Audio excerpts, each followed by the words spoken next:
R&B farms basically is about fishing. Na yeah question ma nti yeah fingerlings na afi yeah feed na yeah enam na so. Afi we training center I be training the youth in future na mo so edesua. Na ya mo fingerlings ya mo tapoli ya mo feed account for a period of about 6 months. It almost we are then yeah have a tournament na day if more so that they have a ready market. And we are also planning say in future they can catfish for local and for exports. We have a total capacity of about 350,000 fish stock made up of catfish and tilapia. And they ranges from sizes of about 200 grams all the way to 4.5 kilograms. Our hatchery, unlike the other hatcheries that you can talk about, we make sure that we get the right consultation, right advice, and with the partnership of Fisheries Commission, the hatchery is certified. We also have a very quality, healthy brood stocks that we use in doing the hatchery. So if you're able to get any fingerlings from R&B farms, you are guaranteed of the quality of the fingerlings and also of the fish that you are going to get at the end of the day. We are the biggest inland fish farm. All our fishes are reared in earthen ponds. For you to do this pond, you need some form of engineering. How you're going to construct the ponds, how you're going to lay out the water network, both inlet and outlets of your water, how your wastewater is going to be carefully stored and eventually find a way to dispose it. And recently we also have the ultramodern dam, about 1.5 hectare dam, about 25 feet deep. That's going to be the main water supply for the farm. If you look at the structures too, that we have a warehouse, feed mill, staff quarters, and then the training facility. We also constructed a 1 kilometer road network to open up the farm to the community of Umbonsoye. Most of our customers are from Accra and Kaswa. Some of them are the restaurants. We have some hotels also who come in to take fish, and also some of the pubs in Accra who are doing point to kill. We have customers who come here every week to take about 500 kg, and others also come here to take 1 ton a week. Currently, our concentration is on training, providing employment to the youth and women in the various communities, especially in the southern sector, and also with resource permitting, scaling it up to the northern and the other parts of the country. Basically, we may start from secondary schools. The great teachers will come and learn, so they will train the students. The student will want to say, if he doesn't qualify to go to university, at school, obey your interest, so they will come here. Into Babano, we are talking to donors who can sponsor it, where we bring the participants on board. We have the hostel facility, we have the dining, everything. You stay here for 2 weeks. You go through the training process, and then once you have this training within 2 or 3 weeks, you go back to your farm or to your backyard, have a sizable tarpaulin tanks, even if you don't want to have a dig out ponds. You go with a tarpaulin tanks, you have your fingerlings, and you can start something at your backyard. This can actually create a lot of employment. What we are telling the public is that so person over 2 things. Others over training, no at all fingerlings at the alcohol. Or senior international donors, no sponsor that aspect. And I know but you may have it everything free. Because the donors will pay for it. Come on, check. To go over, or no Baba said no, me I'm married. You may tell me to be trained, and my donors send back. And over, you have a trauma. Now I call, now I show how to obey an offer. To be unfair, after 6 months, and I read.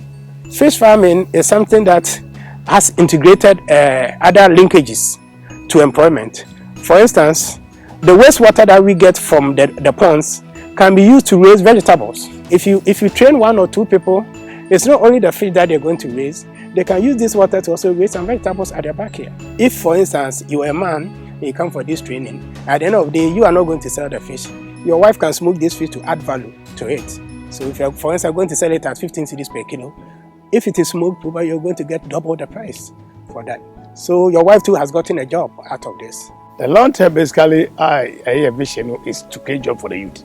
The IISF will create about 10 million jobs in the next 10 years. So if actually the Sepeseke is kind of a pa, now can you see a basic training center, you see a facility? Can you buy your pons? They are atom. And the main is say, yeah, the Juma member bunu dachi. And yes, you can that's not our mission. This business, about 50% of your cost will go into the feed.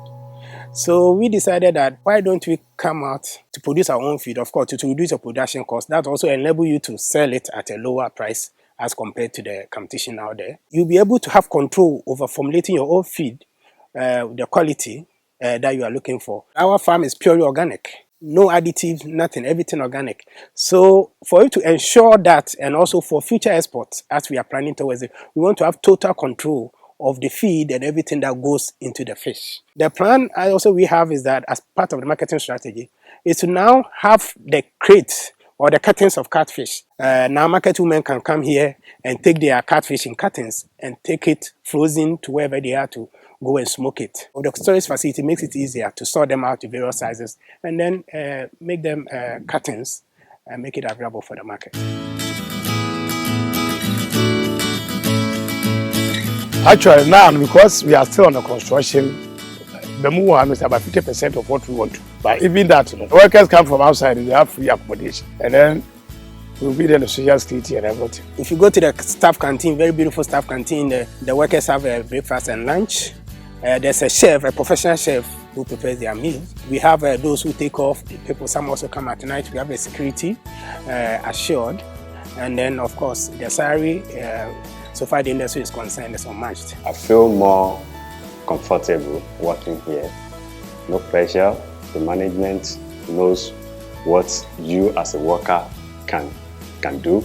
You yourself, you know what your manager can put in place to make your job going on smoothly, and all those things are available. So I have no complaint. I'm enjoying my stay here in R&B Farm.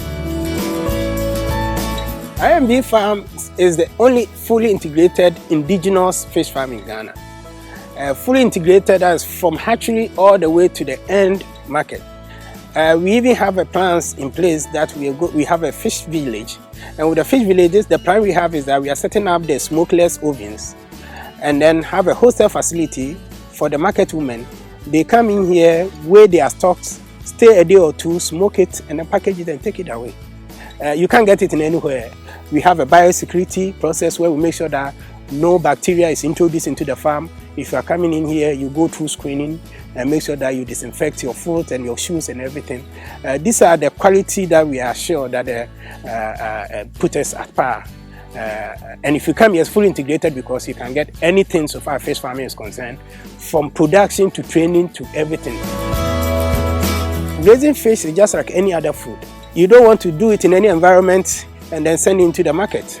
You want to make sure that from day one to the time you harvest, all the environment, anything that you put into the pond, anything that you give to the fish to eat, you have to bear in mind that it's going to be consumed by human beings. Anybody that wants to go into this business must bear in mind that it's a food product.